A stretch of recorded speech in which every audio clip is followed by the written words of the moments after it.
d'être ici, d'abord, en témoignage de sympathie et de soutien à l'égard de Philippe. Pourquoi? Ah, vous allez me dire, bah oui, c'est normal, ils sont dans la même famille politique. Tout le monde ne sème pas d'autorité, d'office dans la même famille politique. On peut le voir ces derniers jours. Je dis ça, je dis rien. Mais moi, j'ai travaillé beaucoup avec Philippe, avec Michel, depuis, on va dire, 1 an et demi. Et je vais vous dire, dans le milieu politique, c'est quand même assez rare des types solides, fidèles, loyaux, rigoureux, qui savent ce qu'ils veulent et qui n'ont pas les opinions en fonction des sondages et qui n'ont pas les engagements en fonction de ce qu'ils attendent. Et j'ai découvert, je le reconnais, avec Philippe Tabarot, un vrai. Un homme public comme on les aime. Moi, je me suis engagé peu de temps avant Philippe, je vous remercie, mais quand même, il y a un peu plus d'années, on va dire ça comme ça. Bon, ça va, n'en rajoutez pas non plus. Mais bon, je me suis engagé il y a quelques années dans une vision d'abord gaulliste, puis de droite, puis sur le service de l'État. Qu'est-ce que l'État? Qu'est-ce que l'identité nationale? Qu'est-ce qu'on peut faire quand on s'engage dans la vie publique pour ses concitoyens?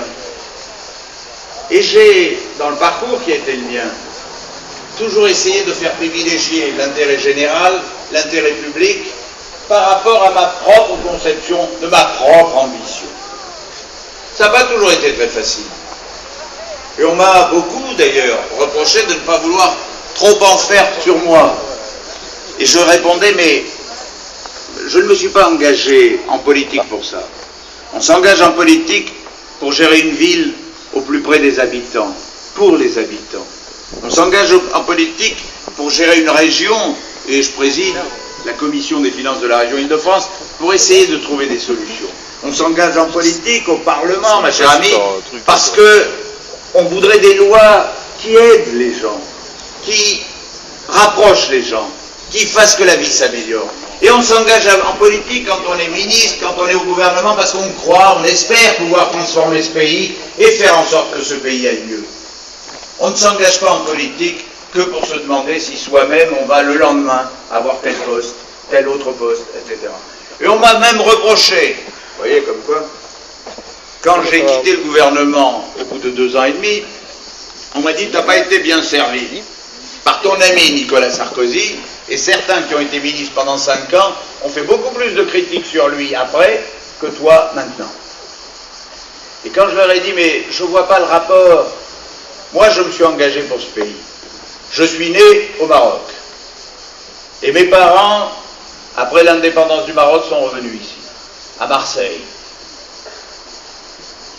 Ça donne une certaine conscience de ce qu'est ce pays.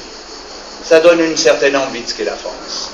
Ça donne une certaine ambiance de ce qu'est l'identité nationale, de ce que doit être le fait d'être français, le fait d'être fier d'être français, le fait d'appartenir à une nation, d'appartenir à la République, le fait simplement de se dire on veut un État fort, on voudrait un État républicain où tout le monde se sente bien, on voudrait ne pas être dénaturé dans ce que nous sommes, on voudrait que la sécurité, l'ordre, oui l'ordre, j'ai pas l'histoire. On n'est pas constamment en train de se dire est-ce qu'il ne faut pas se faire un procès sur ce que la France a fait il y a 2 siècles. On n'est pas là non plus pour se dire qu'en Europe, nous devons nous coucher devant toutes les décisions. Et en même temps, on n'est pas là pour casser l'Europe parce qu'on en a besoin pour la paix. Mais fier d'être français, ça veut dire, Philippe, ça veut dire avoir envie. Ça veut dire défendre un certain nombre de valeurs. Ça veut dire être constamment au service des autres. Le service des autres, tu l'incarnes ici.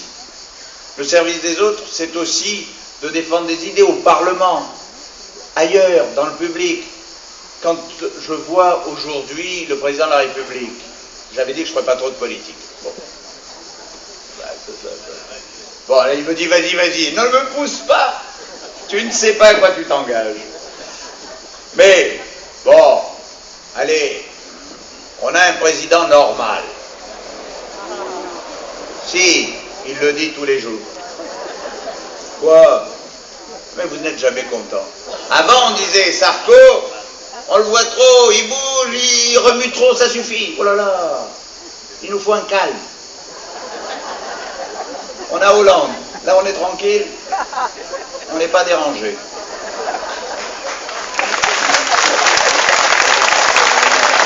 Vous aurez l'intense bonheur de le voir demain pendant plus d'1 heure, parce qu'il avait dit qu'il allait très peu parler, mais depuis le début de l'année, il en a fait 5-6 fois 1 heure, 1 heure et demie.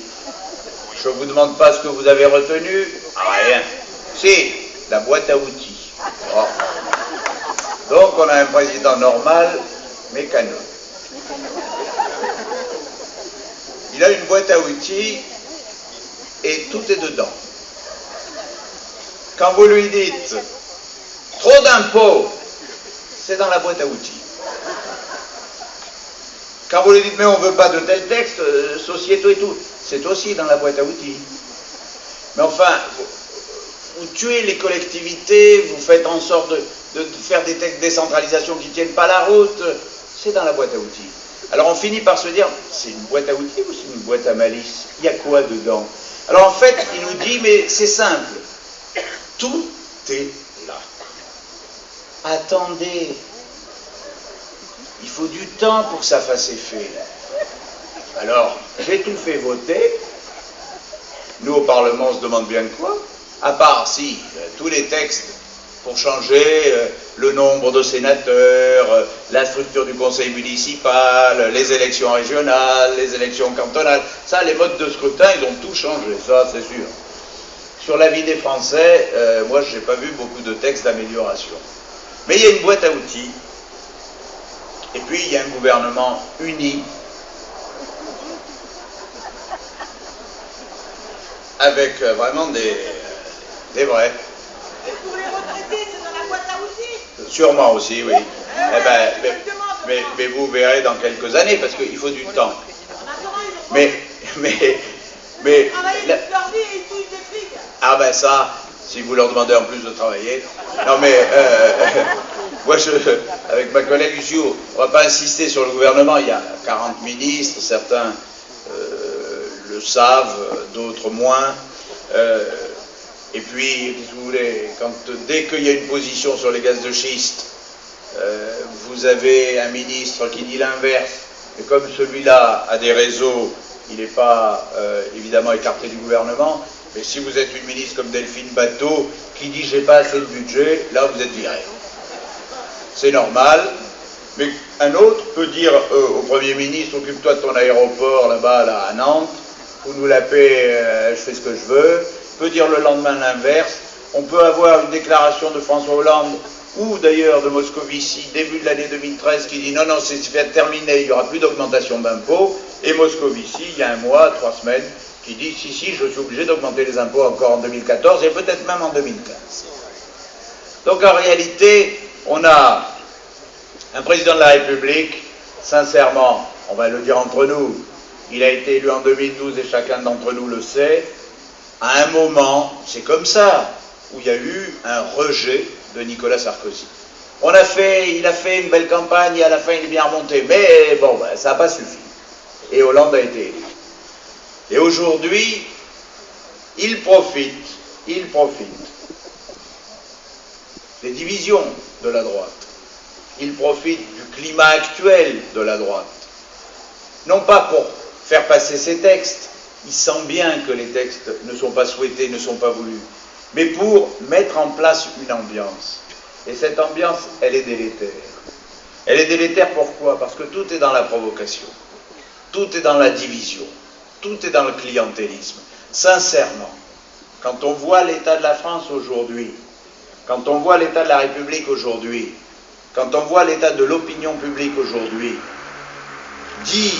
agiter le spectre d'un texte sur le droit de vote des étrangers qui arrivera dès le mois de mai au Parlement. Est-ce qu'un président de la République, conscient de ce qu'est la France, conscient de ce qu'est l'opinion, conscient de ce qu'est l'unité nationale, est-ce qu'un chef d'État digne de ce nom dirait aujourd'hui aux Français, bon, on vous en a mis plein la tête, vous êtes inquiets pour l'avenir, vous ne savez plus très bien ce qu'on veut faire de ce pays, et bien en plus, dans 6 mois, dans 8 mois, je vais vous rajouter le droit de vote des étrangers. Franchement, c'est de la provoque, c'est comment faire pour diviser encore. Et ce qu'il faut dans ce pays, c'est évidemment beaucoup d'unité. Nous avons des armes fantastiques. Moi, je ne suis pas un décliniste du tout.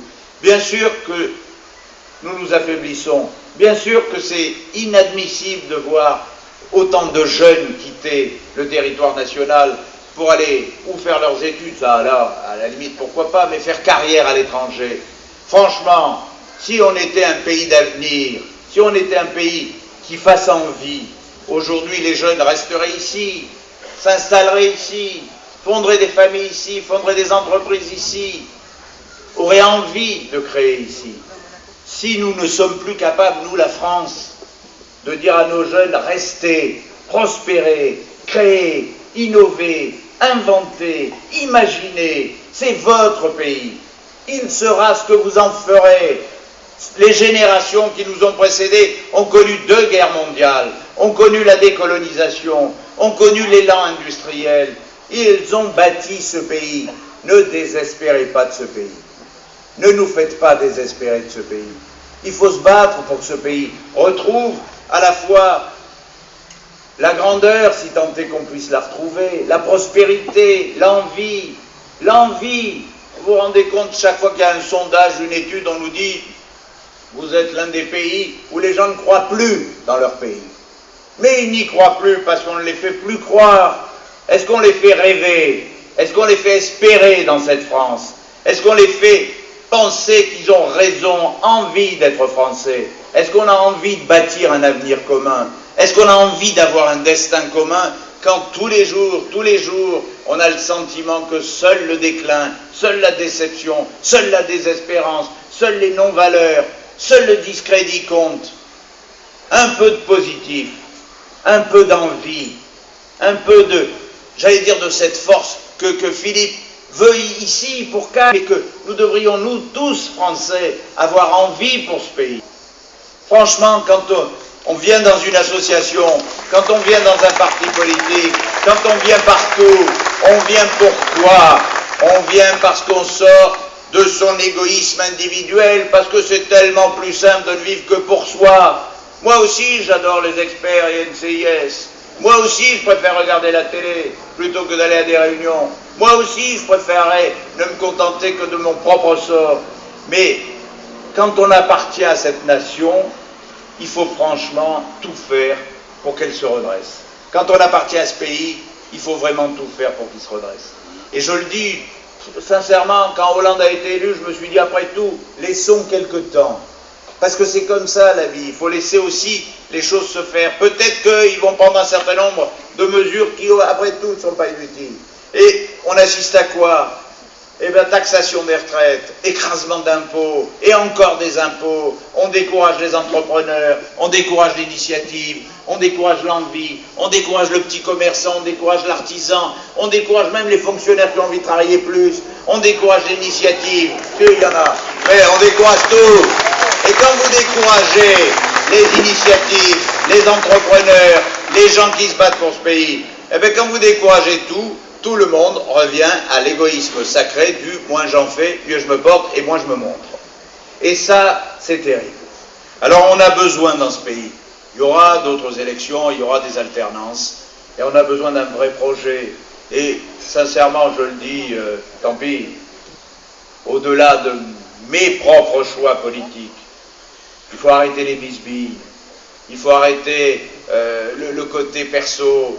Il faut se dire que quand même, au-delà des ambitions de chacun légitimes, il y a un pays qui désespère, un pays qui attend, un pays qui espère que quand même, enfin, la classe politique va s'occuper de lui et pas s'occuper d'elle.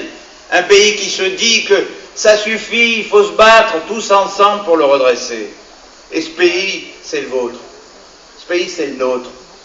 Franchement, on n'est pas en train de parler d'une France virtuelle, d'une France imaginaire, d'un pays lointain.